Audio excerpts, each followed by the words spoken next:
परमात्मा के ज्ञान को और भक्ति मार्ग को पहचानने के लिए, सत्य और असत्य का निर्णय करने के लिए हमने कोई आधार मानना पड़ेगा। बगैर किसी आधार से हम सत्य और असत्य का निर्णय नहीं कर सकते। तो उसके लिए हम किस चीज को आधार माने? अभी तक जितने भी हमारे धर्म गुरु हुआ करते थे वो सभी यही कहते थे कि हम अपने जो सदग्रंथ हैं, शास्त्र हैं, वेद है, गीता है, पुराण है, इन पवित्र सदग्रंथों से हम आपको ज्ञान सुना रहे हैं। अब जैसा उन्होंने वेद और गीता और पुराणों को जाना था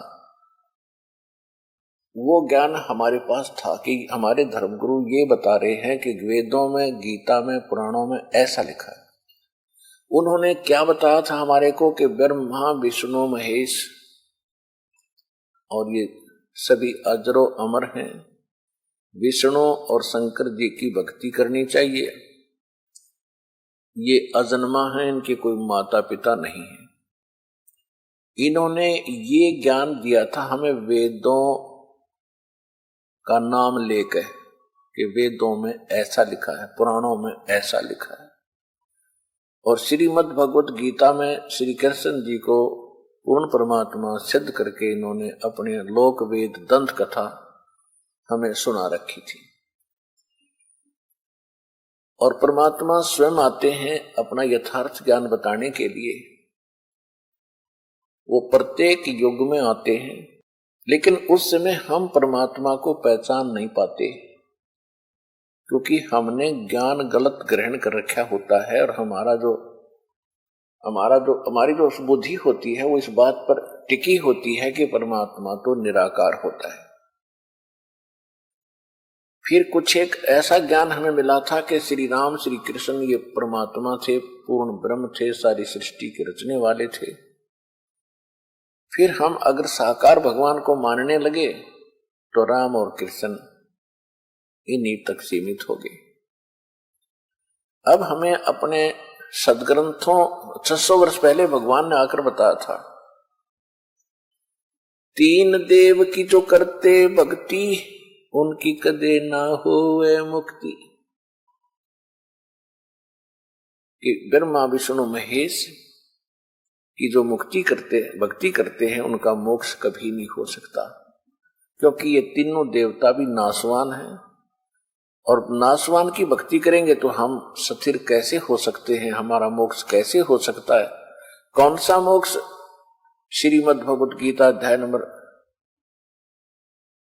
18 के श्लोक नंबर 62 में कहा कि अर्जुन तू सर्वभाव से उस परमेश्वर की शरण में जा, उसकी कृपा से तू परम शांति को और सनातन परम धाम को प्राप्त होगा।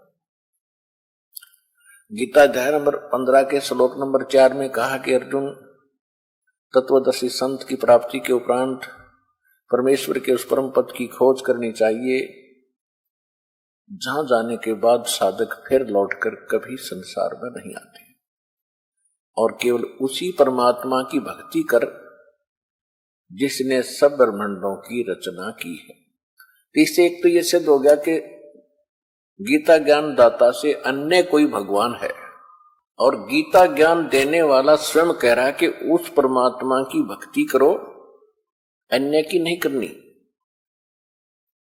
और उसकी भक्ति से आप वो पद प्राप्त करोगे, वो स्थान प्राप्त करोगे कि फिर कभी जरा मरण नहीं होगा, फिर लौटकर संसार में कभी नहीं आओगे। अपने विषय में गीता ज्ञान देने वाला भगवान खुद कह रहा है कि अर्जुन दूसरे अध्याय के 12वें श्लोक में, चौथे अध्याय के 5वें और 9वें श्लोक में, 10वें अध्याय के दूसरे श्लोक में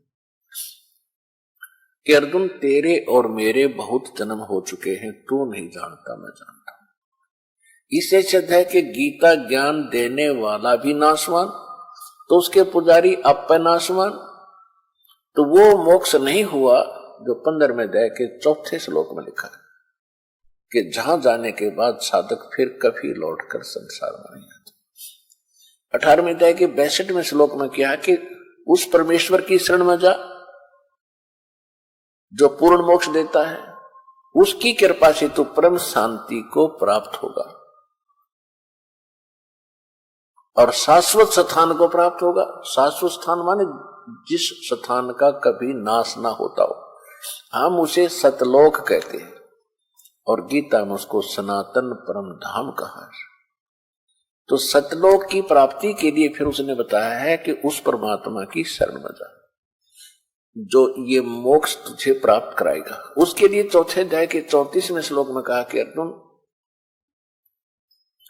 उस ज्ञान को, जो ज्ञान चौथे अध्याय के 32वें श्लोक में कहा है कि परमात्मा स्वयं आते हैं अपने मुख कमल से तत्व ज्ञान, यथार्थ ज्ञान, अपने द्वारा रची हुई सृष्टि का और यज्ञों यानी धार्मिक अनुष्ठानों की जानकारी वो स्वयं अपने मुख कमल से बोलकर देते।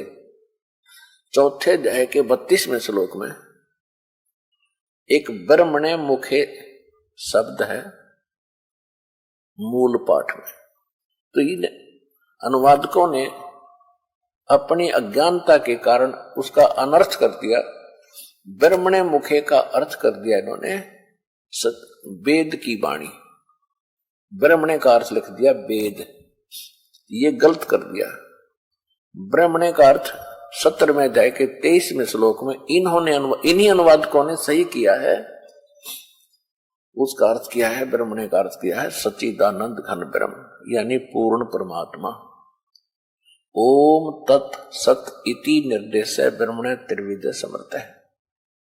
उसका अर्थ बनता है कि उस सच्चिदानंद घन ब्रह्म पूर्ण परमात्मा के पाने के का 3 मंत्र का जाप है ओम तत् सत इति निर्देश है। तो वहां ब्रह्मणे शब्द है, तो ब्रह्मणे शब्द का अर्थ सही किया वहां पर इन्होंने। इनकी बुद्धि वहां विचलित नहीं हुई। सच्चिदानंद घन ब्रह्म के पाने का यानी गीता ज्ञानदाता से कोई और परमात्मा है, वो ब्रह्मणे कहलाता है यानी ब्रह्म से बड़ा भगवान। ब्रह्म ते गीता ज्ञानदाता है, श्री कृष्ण में प्रवेश करके बोल रहा है, ये काल है। तो गीता अध्याय नंबर 4 के श्लोक नंबर 32 में लिखा है कि परमात्मा अपने मुख कमल से जो ज्ञान देता है स्वयं प्रकट होकर, वो ज्ञान है तत्व ज्ञान, वो यथार्थ ज्ञान है। उसके अंदर वो परमात्मा के पाने का कंप्लीट कोर्स है। चौथे अध्याय के 34वें श्लोक में उसने कह दिया कि उस ज्ञान को तत्वदर्शी संत जानते हैं, उनके पास जाकर समझो, दंडवत प्रणाम करो, निष्कपट भाव से विनम्रता से प्रसन्न करो, तब वो तत्वदर्शी संत तुम्हें उस तत्व ज्ञान का उपदेश करेंगे। इससे एक तो ये सिद्ध हो गया कि गीता में वो ज्ञान नहीं है, लेकिन गीता का ज्ञान जो है ये नकारा नहीं जा सकता, इनकम्प्लीट है लेकिन यथार्थ है, अधूरा है। जैसे एक तो 5वीं कक्षा का सिलेबस होता है पाठ्यक्रम, एक 10वीं तक का होता है। तो गीता और वेद ये समझो मैट्रिक यानी 10वीं तक का सिलेबस है। 10वीं तक का सिलेबस गलत नहीं होता, आगे की पढ़ाई के लिए आगे सिलेबस और होता है। और परमेश्वर की वाणी में वो कंप्लीट है प्रथम से लेकर और लास्ट पढ़ाई तक। तो वो है तत्व ज्ञान। उस तत्व ज्ञान की प्राप्ति के उपरांत अपने को ना वेदों की आवश्यकता, ना गीता की, ना पुराणों की, ना कुरान, ना बाइबल की। क्योंकि वो ज्ञान ऐसा छुप गया हमसे कि उसको तो हमने गलत मान लिया, और जो गलत ज्ञान हमें प्राप्त था उसको हमने सत्य मान लिया। जबकि हमारे सदग्रंथ ये बता रहे हैं कि जो 600 वर्ष पहले परमात्मा कबीर जी बनारस में, काशी में एक दुल्हाई की भूमिका करते हुए और ये ज्ञान भी यथार्थ बोला करते थे, उस ज्ञान के अंदर आज परमात्मा के ज्ञान में ये वेद और गीता वाला ज्ञान पुराणों का जो का तो लिखा है। और जिसकी ऑप्शन छोड़ रखी है कि उस तत्वदर्शी संत से पूछो, वो ज्ञान भी है उसमें। तो वो तत्व ज्ञान है, वो सूक्ष्म वेद है, वो पांचवा वेद है। तो सूक्ष्म वेद परमात्मा ने स्वयं आकर बोला है। तो उस ज्ञान को, जो ज्ञान हमने रिजेक्ट कर रखा था अज्ञानी संतों ऋषियों की सुनी सुनाई दंत कथाओं से, उस यथार्थ ज्ञान को पहले तो पुराणों से, वेदों से, कुरान से, बाइबल से, गीता से आपको ये सिद्ध करके दिखाया है कि ये ज्ञान परमात्मा ने 600 वर्ष पहले कहा था, जो आज हमारे पवित्र बुक्स में, होली बुक्स के अंदर विद्यमान है। और जो इनमें नहीं है वो भी उसमें है। जिस्म का ऑप्शन छोड़ रखा है कि उस तत्वदर्शी संत से पूछो, वो तत्व ज्ञान के अंदर विद्यमान है, तो वो भी उसमें है। तो इन जो पवित्र इनकम्प्लीट होली बुक्स थी अपने पास, अधूरे सदग्रंथ थे, इनसे तो उस यथार्थ ज्ञान को कबीर साहब की मुख से बोली वाणी को प्रूव किया है कि उसमें जो लिखा है वो 600 वर्ष पहले लिखा हुआ था। और आज हमारे सदग्रंथ जो इससे भी पहले के लिखे हुए थे, उनमें वही ज्ञान है जो भगवान स्वयं बताया करते थे। जितना उन्होंने बताया उतना इनमें भी मिल रहा है। तो इससे सिद्ध हो गया कि वो ज्ञान सारा ही शुद्ध सत्य है जो परमात्मा ने बोला था।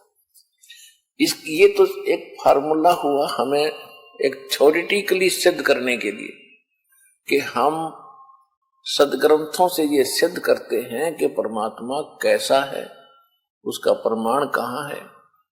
तो दूसरा होगा हम एक प्रैक्टिकल जिसने किया है। तो प्रैक्टिकल के अंदर थ्योरी वही होती है जो पहले हमारी अवेलेबल होती है सिलेबस में, उस थ्योरी को ही देखकर हम फिर प्रैक्टिकल करते हैं। जिन महापुरुषों ने उसी सिद्धांत से जो प्रैक्टिकल किया, उन्होंने भी फिर वही बताया है कि परमात्मा कैसा है, कौन है, कहाँ रहता है। और जिस प्रैक्टिकल से या जिस साधन से, जिस फार्मूले से उन्होंने परमात्मा को पाया, उनकी अमृत वाणी में वो मंत्र लिखे हुए हैं कि हमने ये मंत्र जाप किया तो हमारा उद्धार हुआ। ये पूरा अध्यात्म मार्ग है, इन 2 पॉइंटों पर निर्भर करता है। एक तो हम अपने सदग्रंथों को सही मानते हैं, उसमें जो प्रमाण है, फिर हम उन महापुरुषों को भी सत्य मानते हैं, उनकी महिमा आज तक गाते सुनते आए, उनकी वाणी को भी अपने ज्ञान के आधार में लेते रहे सत्संग में। और उन्होंने कैसे भगवान पाया और कैसा बताया, और वही वेदों में मिला और वही परमात्मा की वाणी में मिला। तो इन सब से मिलकर के एक निष्कर्ष निकल आता है कि ये तो भगवान है, इसके पाने का ये तरीका है। इसके अतिरिक्त और कोई साधना करते हैं तो वो व्यर्थ है। गीता अध्याय नंबर 16 के श्लोक 23 और 24 में स्पष्ट किया है कि शास्त्र विधि को त्याग कर जो मनमाना आचरण करते हैं, यानी जो सदग्रंथों में जो विधि लिखी है भगवान की भक्ति की, उससे हटकर जो अन्य कोई साधना करता है, जाप करता है, कोई क्रिया करता है, तो वो शास्त्र विरुद्ध है। और शास्त्र विधि को त्याग कर जो मनमान आचरण करते हैं, उनको न तो सुख होता है, न उनको कोई सिद्धि प्राप्त होती है, न उनकी गति होती है। तो इसे सिद्ध है कि व्यर्थ हुई वो साधना। और हमने कौन सी साधना करनी चाहिए? 24वें श्लोक में 16वें अध्याय के गीता में लिखा है कि इससे तेरे लिए अर्जुन कर्तव्य और अकर्तव्य की अवस्था में, यानी कौन सी साधना करनी चाहिए और कौन सी ना करनी चाहिए, सदग्रंथ ही प्रमाण है। किसी की दंत कथा पर विश्वास करके अपना जीवन नष्ट ना करना।